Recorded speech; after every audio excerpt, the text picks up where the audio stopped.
ಛೀ, ನೀನೆಂತ ಅಪ್ಪ? ಇಷ್ಟು ವರ್ಷದಲ್ಲಿ ಏನ್ ಕಡ್ದು ಗುಡ್ಡೆ ಹಾಕಿದ್ದೀಯಾ?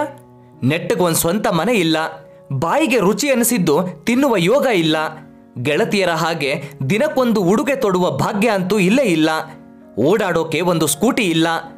ನಿನಗಂತೂ ಮಗಳು ಒಬ್ಬಳೇ ಇದ್ದಾಳೆ, ಅವಳ ಜೀವನಕ್ಕೆ ಏನಾದರೂ ಒಂದು ದಾರಿ ಮಾಡಬೇಕು ಅನ್ನೋ ಪರಿಜ್ಞಾನ ಇಲ್ಲ. ನಾನೇ ಹೇಗೋ ನನ್ನ ಮನಸ್ಸಿಗೆ ಇಷ್ಟ ಆಗೋ ಹುಡುಗನನ್ನ ಹುಡುಕಿಕೊಂಡೆ. ಮನೆಗೆ ಕರ್ಕೊಂಡು ಬಂದ್ರೆ ಅವನನ್ನ ಕೂಡ ಕಳ್ಳಂತರ ನೋಡಿ, ದೊಡ್ಡ CBI ಆಫೀಸರ್ ತರ ಪ್ರಶ್ನೆಗಳನ್ನ ಕೇಳಿ ಅವನಿಗೂ ಅವಮಾನ ಮಾಡಿ ಕಳಿಸಿದೆ. ಒಬ್ಬ ಅಪ್ಪನಾಗಿ ನಿನಗೆ ನಿನ್ನ ಕರ್ತವ್ಯ ಮಾಡುವಷ್ಟು ಶಕ್ತಿ ಇಲ್ಲ ಅಂದಮೇಲೆ ನನಗಾದ್ರೂ ನನ್ನ ಜೀವನ ರೂಪಿಸಿಕೊಳ್ಳಲು ಬಿಡು. ದಿನಾ ಬೆಳಗ್ಗೆ ಹೋಗ್ತೀಯಾ, ಸೂರ್ಯ ಮುಳುಗಿದ ಮೇಲೆ ಬರ್ತೀಯಾ, ಅದೇನ್ ಮಾಡಿ ದಬ್ಬ ಹಾಕೋಕೆ? ಏನಾದ್ರೂ ಕೇಳಿದ್ರೆ ಕೈ ಕಟ್ಕೊಂಡು ಬಾಯಿ ಮುಚ್ಕೊಂಡು ನಿಲ್ತೀಯಾ? ಎಷ್ಟೋ ದಿನಗಳಿಂದ ಹೊಟ್ಟೆಯಲ್ಲಿ ಜ್ವಾಲೆಯಾಗಿ ಸುಡುತ್ತಿದ್ದ ವಿಚಾರಗಳನ್ನು ಇಂದು ಸ್ವಲ್ಪ ತಡವಾಗಿ ಮನೆಗೆ ಬಂದ ಅಪ್ಪನ ಮೇಲೆ ಬೀಸಿದಳು ಮಗಳು. ಅಯ್ಯೋ, ಮಗಳ ಮೊನಚಾದ ಮಾತು ಅಪ್ಪನಿಗೆ ಹೊಸದಲ್ಲ ಸ್ವಾಮಿ. ತನ್ನ ಮಗಳು ತನಗೆ ತಂದೆಯ ಸ್ಥಾನ ತಂದುಕೊಟ್ಟ ದೇವತೆ, ತನ್ನ ತಾಯಿಯ ಪ್ರತಿರೂಪ ಅವಳು ಎಂದು ಅವಳ ಪ್ರತಿ ಮಾತಿನಲ್ಲಿ ಅರ್ಥವಿದೆ ಎಂಬಂತೆ ಎದೆ ಮುಂದೆ ಕೈಕಟ್ಟಿ ತಲೆ ತಗ್ಗಿಸಿ ಕೇಳುತ್ತಿದ್ದ ತಂದೆ. ಆದರೆ ಇಂದೇಕೋ ಮನಸ್ಸಿಗೆ ತುಂಬ ಘಾಸಿಯಾಯಿತು, ಕಣ್ಣಿಂದ ನೀರು ಜಾರಿತು. ಮಗಳಿಗೆ ಕಾಣದ ಹಾಗೆ ಕಣ್ಣೀರನ್ನು ಒರೆಸಿಕೊಂಡ. ಆದರೆ ಮಗಳ ಹರಿತವಾದ ಮಾತು ನಿಲ್ಲಲೇ ಇಲ್ಲ. ಬೈಗುಳಗಳ ಮಧ್ಯದಲ್ಲಿ ಬರುವ ಕೆಮ್ಮನ್ನು ಲೆಕ್ಕಿಸದೆ ನಾಲಿಗೆ ಹರಿಬಿಟ್ಟಿದ್ದಳು. ಆದರೆ ಕೊನೆಗೆ ಕೆಮ್ಮು ತಾನೇ ಮುಂದೆ ಹೋಗುವೆ ಎಂಬಂತೆ ಅವಳ ಮಾತನ್ನು ನಿಲ್ಲಿಸಿತು. ಕೆಮ್ಮಿ ಕೆಮ್ಮಿ ಸುಸ್ತಾದ ಹುಡುಗಿ ನೆಲಕ್ಕೆ ಉರುಳಿದಳು. ಕಣ್ಣು ಬಿಟ್ಟಾಗ ಆಸ್ಪತ್ರೆಯ ಬೆಡ್ ಮೇಲೆ ತಿರುಗಿ ಮಲಗಿದ್ದಳು. ಇನ್ನೊಂದು ಕಡೆ ತಿರುಗಿ ಮಲಗಲು ಪ್ರಯತ್ನಿಸಿದಾಗ ಯಾಕೋ ಬೆನ್ನಿನ ಕೆಳಗೆ ನೋವಾದಂತೆ ಎನಿಸಿತು. ನರ್ಸ್ ಒಬ್ಬರು ಬಂದು ಕೂರಲು ಸಹಾಯ ಮಾಡಿದರು. ಹಾಗೆ ನೀರು ಕೊಟ್ಟು ಈಗ ಹೇಗಿದ್ದೀಯಮ್ಮ ಎಂದು ಕೇಳಿದರು. ಪರವಾಗಿಲ್ಲ, ಇಲ್ಲಿ ಯಾಕೆ ಬ್ಯಾಂಡೇಜ್ ಮಾಡಿದ್ದಾರೆ? ನನಗ್ಯಾಕೆ ಬೆನ್ನಿನ ಕೆಳಭಾಗದಲ್ಲಿ ನೋವ್ತಾ ಇದೆ? ತನ್ನಪ್ಪನನ್ನು ಅಪ್ಪ ಎಂದು ಕರೆಯಲು ನಾಚಿಕೆ ಪಡುವ ಮಗಳು ನಮ್ಮ ಕಡೆಯವರು ಎಲ್ಲಿದ್ದಾರೆ ಎಂದು ಅವಳ ಪ್ರಶ್ನೆಯನ್ನು ಮುಗಿಸಿದಳು. ಆಗ ನರ್ಸ್ ಅವಳ ಕೈಗೆ 4 ಭಾಗವಾಗಿ ಮಡಚಿರುವ ಒಂದು ಬಿಳಿಯ ಹಾಳೆ ಕೊಟ್ಟು ತಲೆ ನೇವರಿಸಿ ಹೊರ ಹೋದರು. ಮಗಳು ಹಾಳೆ ತೆರೆದಳು. ಮಗಳೇ, ನನಗೆ ಬರೆಯಲು ಬರಲ್ಲ ಎನ್ನುವುದು ನಿನಗೆ ಗೊತ್ತೇ ಇದೆ ಅಲ್ಲವೇ?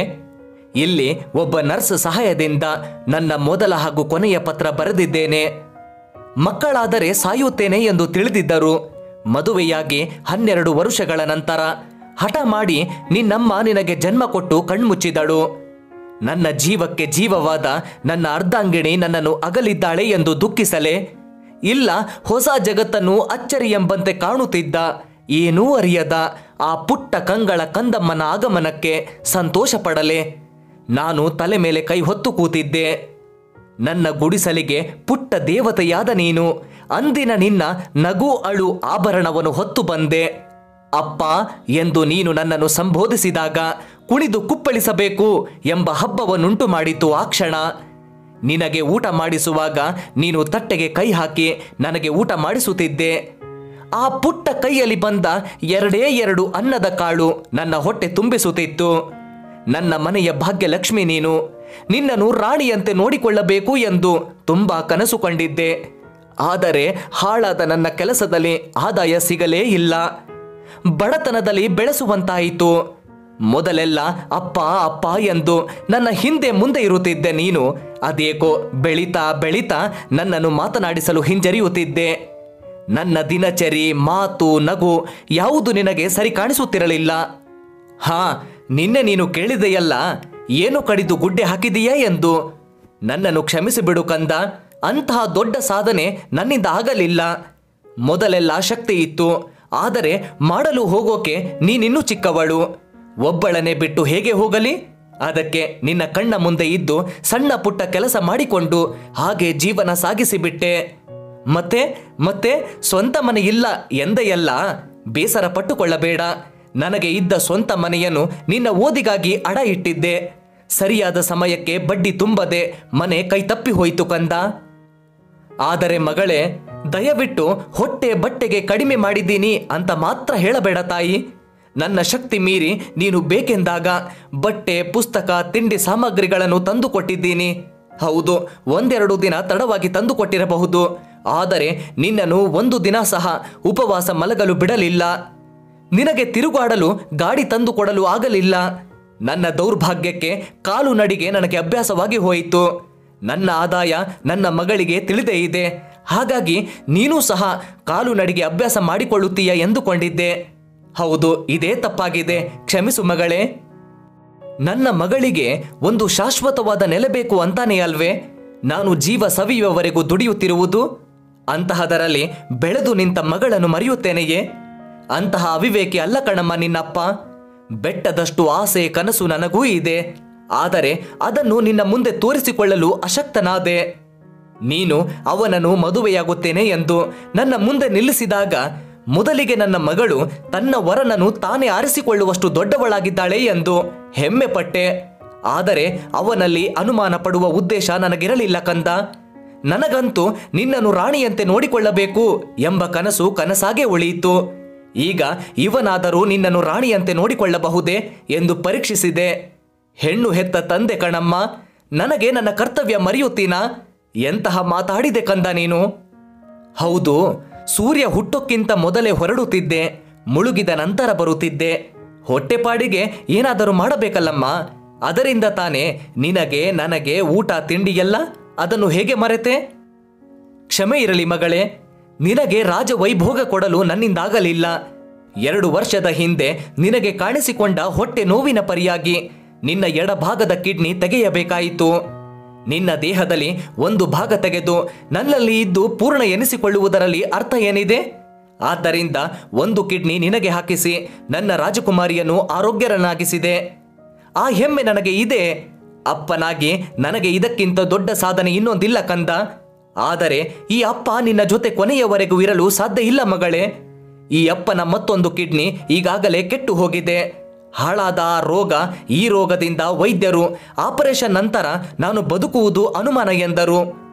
ಮಗಳ ಮದುವೆ ಮಾಡದೆ ಅವಳಿಗೆ ಒಂದು ಆಸರೆ ಕೊಡದೆ ಕಣ್ಮುಚ್ಚಿದರೆ ನೀನು ಹೇಳಿದ ಹಾಗೆ ಅಪ್ಪನ ಕರ್ತವ್ಯ ನಾನು ಮರೆತಂತಾಗುತ್ತದೆ. ಅದಕ್ಕಾಗಿ ಹೇಗೋ ಹೋಗುತ್ತಿದ್ದೇನೆ. ನಿನಗೆ ಒಂದಿಷ್ಟು ನೆರವಾಗಲೆಂದು ನನ್ನ ಕಣ್ಣುಗಳನ್ನು ಮಾರಿ ಅದರಿಂದ ಬಂದ ಹಣದಿಂದ ನಮ್ಮ ಸ್ವಂತ ಮನೆಯನ್ನು ಮತ್ತೆ ಖರೀದಿಸಿದೆ. ಅದನ್ನು ನಿನ್ನ ಹೆಸರಿಗೆ ಬರೆದಿದ್ದೇನೆ. ನಿನ್ನ ಹುಡುಗ ಮತ್ತೆ ಅವರ ಮನೆಯವರ ಬಗ್ಗೆ ವಿಚಾರಿಸಿದ್ದೇನೆ. ನಿನ್ನ ವಾರಗಿತ್ತಿಯ ಬಾಯಿ ದೊಡ್ಡದಂತೆ. ನಿನಗೆ ಅವರ ಜೊತೆ ಹೊಂದಿಕೊಂಡು ಹೋಗಲು ಕಷ್ಟ ಆಗಬಹುದು. ಹಾಗೊಂದು ವೇಳೆ ಜಗಳ ಆದರೆ ನೀನು ನಿನ್ನ ಗಂಡನ ಜೊತೆ ಈ ಮನೆಯಲ್ಲೇ ಇದ್ದು ಬಿಡಬಹುದು. ಹಾಗೆ ಈ ಸುಡುವ ದೇಹಕ್ಕೆ ಯಾವ ಅಂಗಗಳು ಇದ್ದರೇನು ಬಿಟ್ಟರೇನು? ಅದಕ್ಕೆ ಇದ್ದ ಅಂಗಗಳನ್ನು ಮಾರಿ 10 ಲಕ್ಷ ನಿನ್ನ ಹೆಸರಿನಲ್ಲಿ ಒಂದು ಖಾತೆ ತೆರೆದು ಅದರಲ್ಲಿ ಹಾಕಿದ್ದೇನೆ. ಹಾಗೆ ಇಷ್ಟು ವರ್ಷ ನಿನ್ನ ಮುಂದಿನ ಜೀವನಕ್ಕಾಗಿ ಎಂದು 2.5 ಲಕ್ಷ ಒಂದುಗೂಡಿಸಿದ್ದೆ. ಅದೇ ಮಗಳೇ, ನಿನ್ನೆ ಕೇಳಿದೆಯಲ್ಲ, ಬೆಳಿಗ್ಗೆ ಹೋಗ್ತೀಯಾ, ಸಂಜೆ ಸೂರ್ಯ ಮುಳುಗಿದ ಮೇಲೆ ಬರ್ತೀಯಾ, ಅದೇನ್ ಮಾಡಿ ದಬ್ಬ ಹಾಕೋಕೆ ಅಂತ. ಇದೇ 2.5 ಲಕ್ಷ ದುಡಿಯೋಕೆ. ನಿನ್ನಪ್ಪ ಯಾವುದೇ ಕೆಟ್ಟ ದಾರಿ ಹಿಡಿದಿರ್ಲಿಲ್ಲ ಕಂದ. ನಾನು ಹೋದ ಮೇಲೆ ನನ್ನ ತಂಗಿ ಅವಳ ಮನೆಗೆ ಕರೆದುಕೊಂಡು ಹೋಗ್ತಾಳೆ. ಅವರಿಗೆ ಮದುವೆ ಮಾಡಲು ಕೇಳಿಕೊಂಡಿದ್ದೇನೆ. ಅವರಿಗೆ ಈ ಹಣದ ಸಹಾಯ ಇರುತ್ತೆ. ಅದನ್ನ ಕೊಟ್ಟು ಅವರಿಂದ ಕನ್ಯಾದಾನ ಮಾಡಿಸಿಕೋ ಮಗಳೇ. ನೀನು ಎದ್ದ ಮೇಲೆ ಅಪ್ಪ ಎಂದು ಕರೆಯುವೆ. ಆದರೆ ನಾನು ಅಲ್ಲಿರಲಾರೆ ಕಂದ. ಗಂಡನ ಜೊತೆ 100 ಕಾಲ ಸುಮಂಗಲಿಯಾಗಿ ಬಾಳು ಮಗಳೇ. ಕೊನೆಯ ಸಮಯದಲ್ಲಿ ನಿನ್ನ ಮುಖ ಕಾಣಲು ಆಗುತ್ತಿಲ್ಲ ಮಗಳೇ, ಕ್ಷಮಿಸಿಬಿಡು. ಹೆಣ್ಣು ಮಕ್ಕಳನ್ನು ಹೆರುವ ಪ್ರತಿ ಪಾಪಿ ಬಡ ತಂದೆಯರ ಪರವಾಗಿ ಕ್ಷಮೆ ಕೇಳುತ್ತೇನೆ. ಮಗಳ ಆಕ್ರಂದನ ಮುಗಿಲು ಮುಟ್ಟಿತು. ತನ್ನ ದೇಹದ ನೋವನ್ನು ಮರೆತು ಆಸ್ಪತ್ರೆ ತುಂಬ ಹುಡುಕಿದಳು. ಎಲ್ಲಿಯೂ ಅಪ್ಪ ಕಾಣುತ್ತಿಲ್ಲ. ಎಷ್ಟೇ ಕೂಗಿದರೂ ಬಡಿದುಕೊಂಡರೂ ಅಪ್ಪ ಕಣ್ಣ ಮುಂದೆ ಬರುತ್ತಿಲ್ಲ. ಅಪ್ಪ, ಇನ್ನೊಮ್ಮೆ ನಿನ್ನ ಬಳಿ ಇಷ್ಟು ಕಠೋರವಾಗಿ ವರ್ತಿಸಲಾರೆ. ದಯವಿಟ್ಟು ನನ್ನ ಮುಂದೆ ಬಾ ಅಪ್ಪ ಎಂದು ಗೋಗರೆದಳು. ಮುಂದೆ ಬಂದ ಶವದಕ್ಕೆ ಹೊದಿಸಿದ ಬಟ್ಟೆ ಸರಿಸಿದಾಗ ಅಪ್ಪ ಎಂದು ಚೀರಿದಳು. ತನ್ನ ಅಷ್ಟೊಂದು ಕಠೋರವಾದ ಮಾತು ಕೇಳಿ ಪ್ರಶಾಂತವಾಗಿ ಮಲಗಿರುವ ಅಪ್ಪನನ್ನು ಪರಿಪರಿಯಾಗಿ ಕಣ್ಣು ಬಿಡುವಂತೆ ಕೇಳಿಕೊಂಡಳು. ತನ್ನ ಘೋರಾತಿ ಘೋರ ತಪ್ಪಿಗೆ ಹೇಗೆ ಕ್ಷಮೆ ಕೇಳಲಿ ಎಂದು ಬಿಕ್ಕುವಾಗ, ನನ್ನ ಅಪ್ಪ ನನಗೆ ದೇವರು, ಅಂತವರಿಗೆ ಕ್ಷಮಿಸು ಎಂದರೆ ಸಾಲದು ಎಂದು ಗೋಡೆಗೆ ಹಣೆ ಚಚ್ಚಿಕೊಂಡಳು.